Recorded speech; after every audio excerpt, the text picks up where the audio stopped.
Et direction d'abord le Niger où le divorce semble consommé entre l'État et le géant français de l'uranium, malgré l'annonce du groupe industriel français Orano de poursuivre en justice quiconque voudrait mettre la main sur son uranium. Eh bien, le gouvernement a annoncé l'annulation de la concession d'Arlit et la création d'une nouvelle société d'exploitation. Jean-Djibril William est à Niamey pour Média TV. La rupture semble désormais consommée entre l'État du Niger et les géants de l'uranium Orano. Et pour cause, le gouvernement nigérien vient d'adopter un projet de décret portant annulation de la concession d'Arlit, un titre minier octroyé en 1968 au commissariat à l'énergie atomique, ancêtre du géant français. Selon l'État du Niger, cette décision serait due au non-paiement de redevances superficiaires, une situation qui aurait d'ailleurs entraîné la transmission à Orano d'un état de liquidation le 14 avril 2025, suivi d'une mise en demeure en juin 2025. Pour Niamey, l'annulation de ce titre minier intervient ainsi au terme du délai de 6 mois prévu par la réglementation minière. Une décision qui s'accompagne de la création annoncée d'une nouvelle société nationale baptisée Teloa Safeguarding Uranium Mining Company.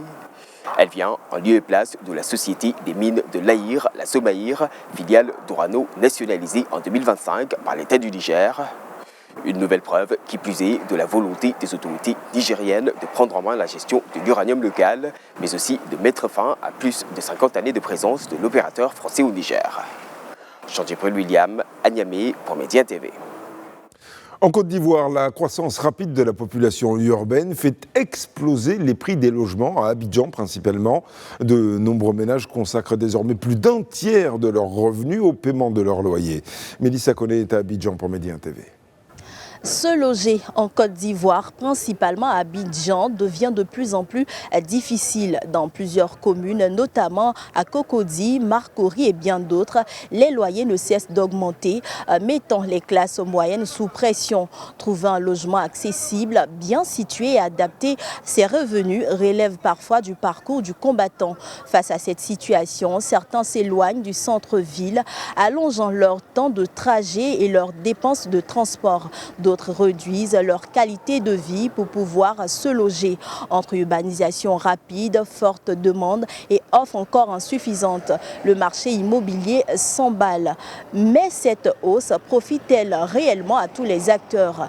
Quelle régulation pour encadrer les prix en Côte d'Ivoire? Et surtout, quelle solution pour rendre le logement plus accessible? À Abidjan, se loger n'est plus seulement un besoin, c'est devenu un véritable défi au quotidien. Mélissa Koné pour Média TV, Abidjan, Côte d'Ivoire. Et puis au Mali, l'approche de la Tabaski est source d'angoisse. De nombreuses familles peinent en effet à acheter le traditionnel mouton de sacrifice. Cette année, la fête se transforme en défi pour beaucoup de ménages maliens. Mohamed Danyoko est à Bamako pour Média TV.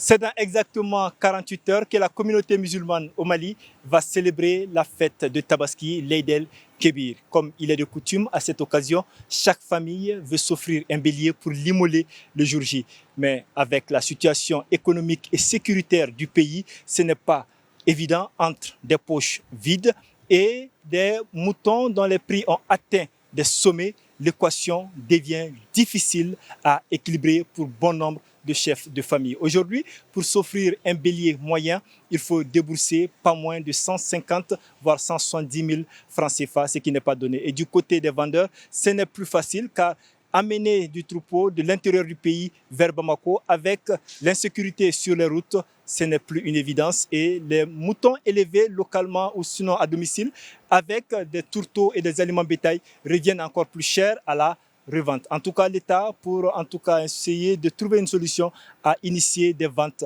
promotionnelles avec des prix assez raisonnables pour permettre à chacun de pouvoir s'offrir son bélier et fêter l'Eid el-Kébir en toute sérénité. À Bamako, Mohamed Danyoko pour Média TV.